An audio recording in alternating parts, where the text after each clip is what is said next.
Hello students, welcome to NCERT Exercises Solution Series. In the previous episode, we have finished till question 6 of exercise 7.5. Here we are going to start from question number 7 onwards. So let's start the lecture.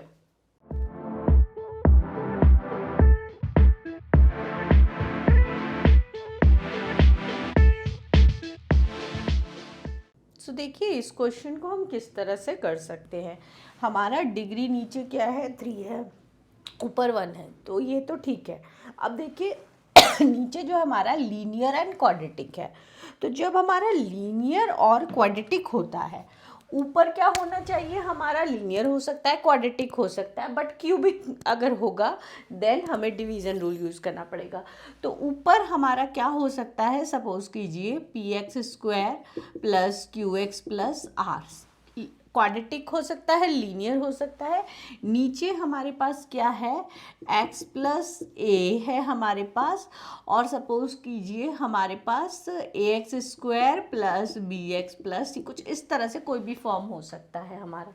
यहाँ पे x plus R S ले लीजिए, कुछ भी ले लीजिए, ठीक है, कोई भी वैल्यू। तो मतलब हमारे पास क्या है, ऊपर हमारा क्या हो सकता है इसमें लीनियर और क्वाड्रेटिक, और नीचे हमारे पास क्या हो सकता है, मतलब नीचे डिनोमिनेटर में हमारा क्या है, लीनियर और क्वाड्रेटिक है। तो इस अगर डिनोमिनेटर में लीनियर और क्वाड्रेटिक है तो उसकी पार्शियल फ्रैक्शन की हमारी जो फॉर्म होती है वो ये होती है। ओके, ये ए बी सी कॉन्स्टेंट्स हैं हमारे पास, क्या पार्शियल फ्रैक्शन की फॉर्म होती है, a upon linear b x plus c by quadratic. ये ध्यान रखना है, फर्स्ट क्राइटेरिया हमारे इसमें फुल हो रहा है। ऊपर हमारा क्या हो सकता है, लीनियर भी हो सकता है, क्वाड्रेटिक भी हो सकता है, नीचे हमारा लीनियर इंटू क्वाड्रेटिक होगा, ठीक है। और नीचे डिग्री 3 है, ऊपर डिग्री 2 है, इट्स फाइन। जो मैंने आपको मेन क्राइटेरिया बताया था कि डिवीज़न रूल हम इसमें यूज़ नहीं करेंगे क्योंकि हमारे पास ठीक है नीचे डिग्री ज़्यादा है, लीनियर क्वाड्रेटिक तो हमारा पार्शियल फ्रैक्शन का ये फॉर्म होता है। तो पहले मैं इसको आई लिख लेती हूँ, ठीक है, ये मेरा x-1 पहले लिख लेती हूँ, नहीं तो ठीक है। अब देखिए इसको मैं पार्शियल फ्रैक्शन का जब मैं फॉर्म करूँगी, जब भी पार्शियल फ्रैक्शन का फॉर्म करते हैं तो हमें पता है इंटीग्रल का साइन हटा लेते हैं, बाद में इंटीग्रेशन बोथ साइड लगाते हैं accordingly. So a upon linear b x plus c upon quadratic, इस तरह से हम लिखेंगे b x plus c by quadratic, ठीक है।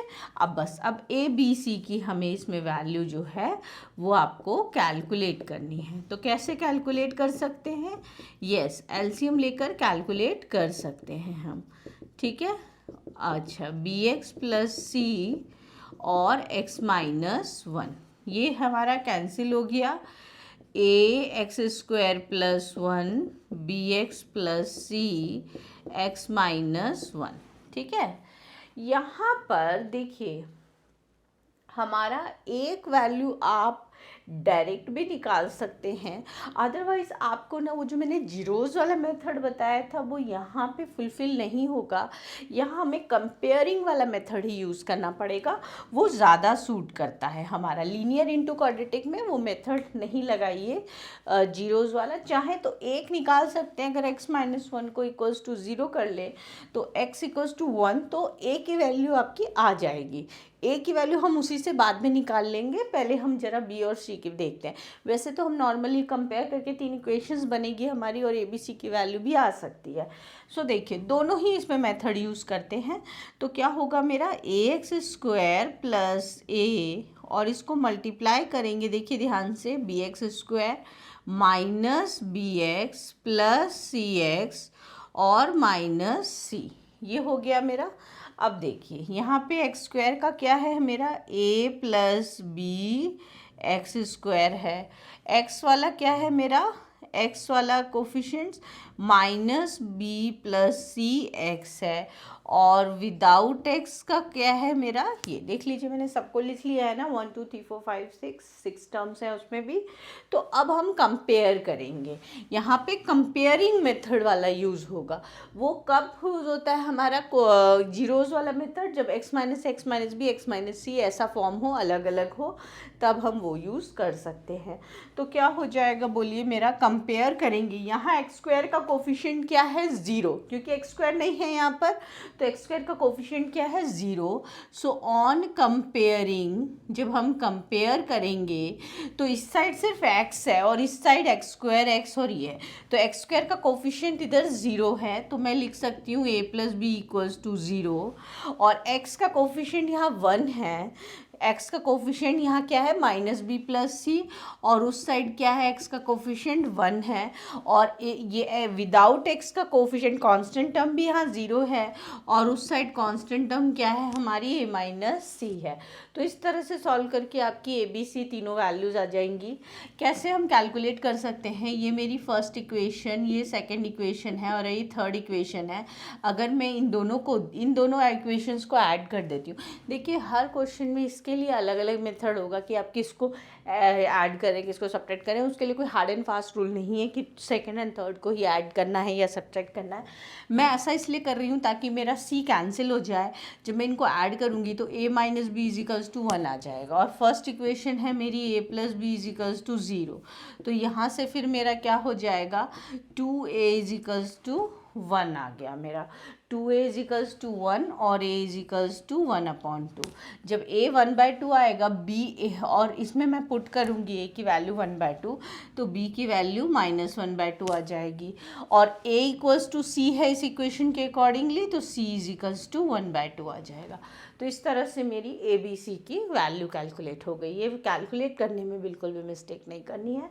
उसके बाद ये जो लेट आपने लिखा है इसको वापस से लिखिए और इंटीग्रेट बोथ साइड कीजिए और ए बी सी की वैल्यू पुट कर लीजिए, will get the final answer. तो कैसे करेंगे देखिए, मैं आपको जो है ये वाला इक्वेशन फिर से लिखना पड़ेगा and then compare integrating both side, ठीक है। मैं अभी यहाँ से इरेज करके इंटीग्रेट कर रही हूँ और ए बी सी की वैल्यू लगा रही हूँ। तो इंटीग्रेट बोथ साइड करेंगे तो ये मेरा ये हो गया, ठीक है। यहाँ पर a की वैल्यू लगा देते हैं, ठीक है, या फिर हाँ a क्या है 1/2 dx अपॉन x - 1, और यहाँ मैं ऐसे लिख सकती हूँ bx dx अपॉन x² + 1 और c dx अपॉन x² + 1। देखिए यहाँ पे क्या किया है मैंने, bx को अलग अलग कर दिया, ठीक है। यहाँ पे चलिए बाद में ही a b c तीनों ही वैल्यूज़ लगा देंगे। इंटीग्रेट बोथ साइड किया, ये पार्ट हो गया, ये bx/this और c/this अलग अलग कर दिया मैंने। Now I will put the value of A B C, ठीक है। a का वैल्यू देखिए ध्यान से, कोई मैं वैल्यू में माइनस साइन रिमूव ना कर दूँ, वो ध्यान रखेंगे, कोई प्लस माइनस का मिस्टेक नहीं होना चाहिए। और c का वैल्यू जो है वो क्या होगा मेरा, ये हो गया, कर दिया पुट। अब आपको अलग अलग इंटीग्रल सॉल्व करना है और आपका फाइनल आंसर आ जाएगा। देख लीजिए a positive, b negative, c positive, right, ठीक है। तो आपको अब ये इंटीग्रल को सॉल्व करना है, ठीक है। इंटीग्रल सॉल्व करना है आपको सिर्फ। अब ये i हो गया आपका, यही था ना i, देखिए, ठीक है। इंटीग्रेट बोथ साइड कर दिया, इसका इंटीग्रेशन हाफ log x हो जाएगा, ठीक है। और इसका वापस से करेंगे तो 1 से डिवाइड करेंगे, वही इसका इंटीग्रल देखिए कैसे होगा। अगर मैं इसको t लेट करती हूँ तो वो मेरा क्या हो जाएगा 2x हो जाएगा, राइट। इंटीग्रल करूँगी तो ये मेरा कितना हो जाएगा 2x dx। तो इसको मैं देखिए कैसे इसको साइड में कर सकती हूँ, x² + 1। इसको अगर मैं t लेट करती हूँ, ठीक है, तो dt/dx क्या होगा मेरा 2x।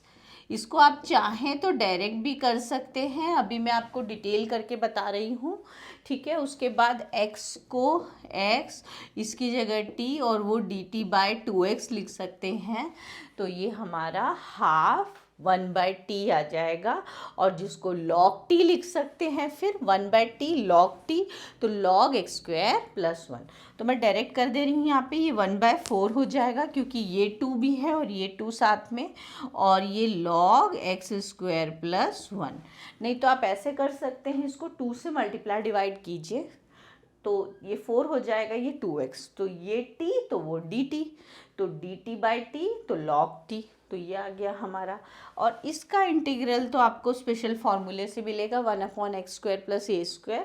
क्या होता है, tan inverse 1/tan inverse x by a 1 है, तो tan इनवर्स x ही सिर्फ आ जाएगा। तो ये हमारा क्या हो गया, फाइनल आंसर हो गया।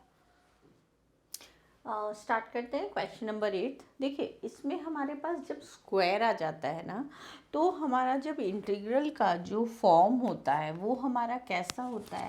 देखिए अभी क्या है, ये एक्स स्क्वायर हो जाएगा, ये नीचे क्यूब है, ऊपर एक्स है, तो ऊपर क्या हो सकता है, लीनियर हो सकता है या क्वाड्रेटिक हो सकता है। लीनियर भी चलेगा, क्वाड्रेटिक भी चलेगा। और अगर नीचे सपोज कीजिए x - a² आ जाता है या क्यूब आ जाता है, ठीक है, इसके साथ ये तो ठीक है, कोई प्रॉब्लम नहीं है। ये इसको अगर हम कैसे कैलकुलेट करते हैं, तो इसको हम लिखते हैं x - a² है, तो पहले 1 पावर लीजिए, फिर देन 2 पावर लीजिए, और उसके ये हो गया मेरा। स्क्वायर को हम इस तरह से स्प्लिट करते हैं। अगर क्यूब होता तो कैसे स्प्लिट करते हैं, a/x - a, फिर b/x - a² और c/x - a क्यूब, इस तरह से करते हैं। और b ये वाला जो पार्ट है, फिर ये तो नॉर्मल हो जाएगा हमारा। तो ये हमारा इसका पार्शियल फ्रैक्शन का फॉर्म हो गया।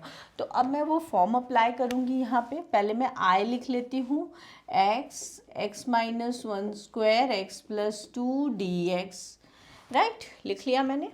अब क्या करेंगे, लेट, ठीक है, इसको कैसे लिख सकते हैं, x/x - 1² है और x + 2, तो इसको a/x - 1, b/x - 1² और c/x + 2 ऐसे लिख सकते हैं। ठीक है, बस अब कुछ नहीं करना, ए बी सी की वैल्यू कैलकुलेट करनी है और उसको इसमें पुट कर देना है। ये गेट द फाइनल आंसर। आपको अगर पता चल गया है उसका पार्शियल फ्रैक्शन का फॉर्म, वही इसमें मेन चीज़ है। तो जैसे जैसे हम स्टेप बाय स्टेप क्वेश्चंस करते जा रहे हैं, वो फॉर्म जो मैं बताती जा रही हूँ, तब जैसे जैसे बता रही हूँ उसको वैसे वैसे सीखते जाइए। एक साथ सारे फॉर्म्स आपको पूरा मेमोराइज करने की ज़रूरत नहीं है। क्वेश्चंस करके आप फॉर्म को देखिए, फिर उसका एप्लीकेशन सेम वही क्वेश्चन कीजिए, आपको फॉर्म अच्छे से समझ में आ जाएगा। देखिए अगर यहाँ पर हमारा क्यूब होता तो हम कैसे लिखते हैं, x - a, x - a², x - a cube, इस तरह से करके लिखते। ठीक है, तो स्क्वायर में ऐसे लिखेंगे। तो अब कैसे कैलकुलेट कर सकते हैं, ये हमारे पास इसका एलसीएम क्या आएगा, x - a² और x + 2, ये होगा इसका एलसीएम। देखो इन दोनों का जो एलसीएम होगा वो हाईएस्ट पावर होगा सिर्फ, और ये इन दोनों का एलसीएम पूरा नहीं लिखेंगे, x - a² इन दोनों में जो हाईएस्ट पावर है वो, और ये, तो ये इसका एलसीएम होगा।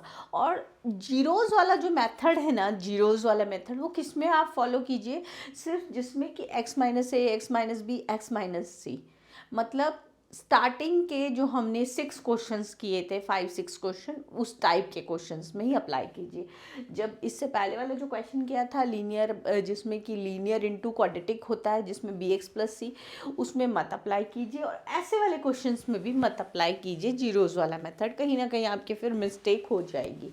ठीक है, तो ये हो गया मेरा। अब इसको इससे डिवाइड करेंगे तो x - a कट हो जाएगा, x - 1 x + 2a, यहाँ से करेंगे तो x + 2b हो जाएगा, और ये करेंगे हम तो हमारा क्या हो जाएगा, x - 1² और c। अगर ज़ीरोज़ वाला मेथड अप्लाई करेंगे तो हमारा एक ही कोई वैल्यू आएगी इसमें, तो इससे बेटर है कि हम अपना वो मेथड ही अप्लाई करें, कंपेयरिंग वाला। तो इसको इंटू कीजिए पहले, x² + 2x - x - 2, ध्यान से देखेंगे इंटू में कोई मिस्टेक नहीं होनी चाहिए, ठीक है, x + 2b और ये x² + 1 - 2xc, और मैंने स्क्वायर का फॉर्मूला ओपन कर लिया। अच्छा, डिनोमिनेटर में तो कुछ नहीं है, ठीक है, चलो ये हटा लेते हैं। अब देखिए इंटू कीजिए, x² +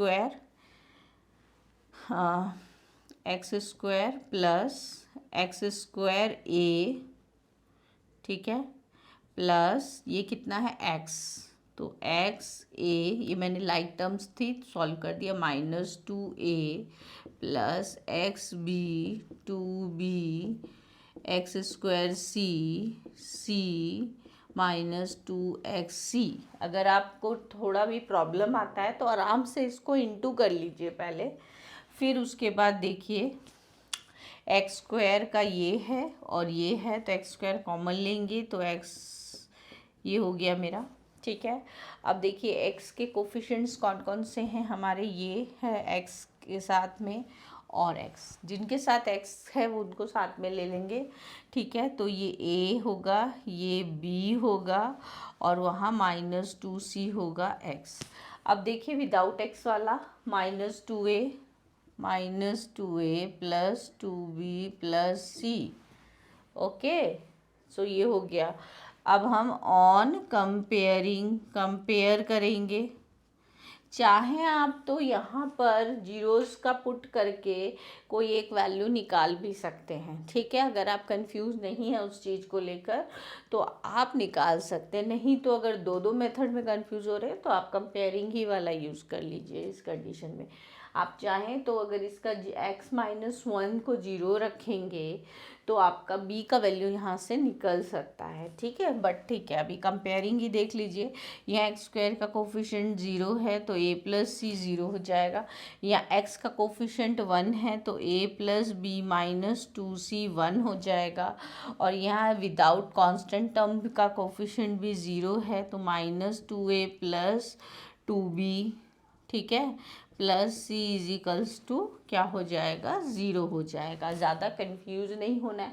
मैंने सारे स्टेप्स को पूरा डिटेल में ओपन करके किया है कि इस स्टेप से ये स्टेप कैसे आए, आपको कोई कंफ्यूजन नहीं होनी चाहिए। सिंपल देखिए, पहले मल्टीप्लाई किया, फिर मैंने ए से मल्टीप्लाई किया, फिर मैंने एक्स स्क्वायर वाले सबको टर्म्स को एक साथ लिखा, एक्स वाले टर्म्स को लिखा, देन विदाउट एक्स को लिखा। यहाँ एक्स स्क्वायर और कांस्टेंट का कोफिशिएंट 0 है इसलिए ये और ये 0 हो गया मेरा, और ये जो है इसका x का कोफिशिएंट 1 है तो 1 हो गया। अगर यहाँ एक्स स्क्वायर का भी कुछ कोफिशिएंट रहता तो वो इजिकल्स टू वो आ जाता, ठीक है। अब मुझको ये वैल्यूज़ जो हैं वो सॉल्व करनी है। तो देखिए कैसे सॉल्व करते हैं। देखिए यहाँ पर a इजिकल्स टू -c है। अगर इस इक्वेशन से मैं देखूँ तो मैं a इक्वल्स टू -c, तो मैं a को -c से रिप्लेस कर दे सकती हूँ। तो इन दोनों को इक्वेशंस में a को -c से रिप्लेस कीजिए। a को -c से रिप्लेस कर देंगे, ठीक है। सो b माइनस क्या हो जाएगा मेरे पास, b -3c equals to 1, b -3c equals to 1 हो गया मेरा। अच्छा, यहाँ पे इस इक्वेशन में पुट करेंगे c की वैल्यू, a की वैल्यू यहाँ पर -c, तो क्या हो जाएगा 2c plus 2b plus c equals to 0। So 2b plus 3c equals to 0। आपके पास जो मेथड कन्वीनियंट लगता है आप उससे सॉल्व कीजिए, जैसे भी आप सॉल्व कर सकते हैं। आपके पास 3 इक्वेशंस हैं, a b c की वैल्यू लेनी है। अब मैं क्या करूँगी, b -3c equals to 1, 2b plus 3c equals to 0, तो यहाँ से ऐड कर देती हूँ इसको, तो ये 3b इज इक्वल्स टू 1 और b इक्वल्स टू 1/3 आ गया। b की वैल्यू मेरी क्या आ गई, 1/3। अच्छा, b की वैल्यू जरा मैं इस इक्वेशन में पुट कर दूंगी, तो b is 1/3 minus 3c equals to 1, so 1/3 minus 1 is equals to 3c। तो क्या हो जाएगा मेरे पास, बोलिए, 1 - 3 -2/3, ओके, 1 - 3 और इंटू 3, तो c की वैल्यू आ जाएगी -2/9, और क्योंकि a इक्वल्स टू -c है तो a की वैल्यू हो जाएगी 2/9। सो a की वैल्यू मेरी कितनी हो गई, 2/9, और c की वैल्यू मेरी कितनी हो गई, -2/9। अब मैं ये a b c की जो वैल्यूज़ आई हैं उनको मैं इस इक्वेशन में पुट कर दूंगी, ठीक है, और फिर इंटीग्रेट कर लेंगे। तो देखिए कैसे पुट कर सकते हैं इसको। इस इक्वेशन को आपको वापस से लिखना पड़ेगा, ठीक है। मैं अभी इसको इरेज करके लिख रही हूँ, आपको इस इक्वेशन को वापस लिखना पड़ेगा और अब उसमें पुट कर देते हैं। तो इंटीग्रेट बोथ साइड कर लेते हैं पहले, ठीक है, इंटीग्रेट बोथ साइड कर लेते हैं।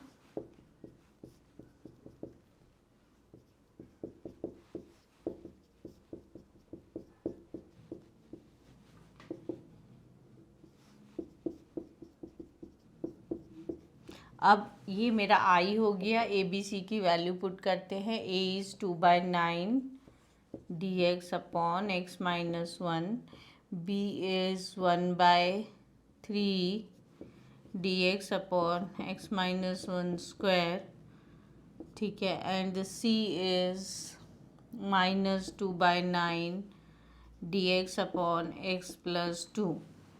सो ये हो जाएगा 2/9 log x माइनस 1। इसका इंटीग्रल कैसे होगा, देखिए कैसे इसका इंटीग्रल करेंगे। हम जानते हैं हमारे पास 1/x² का इंटीग्रल कैसे करते हैं। 1/x² का इंटीग्रल देखिए 1/x माइनस 1 स्क्वायर है, तो इसका इंटीग्रल कैसे करते हैं हम, इस तरह से करते हैं। तो x की -2 + 1 अपॉन -2 + 1 हो जाता है हमारा। सो -1/x डायरेक्ट इसका इंटीग्रल हो जाएगा मेरा, ठीक है। माइनस ये मैंने करके बताया आपको। सो -1 क्योंकि ये -1 आएगा और x की -1, तो इसका -1/x लिख सकते हैं। माइनस लिख दिया और 1/x, ठीक है, ये लिख देंगे।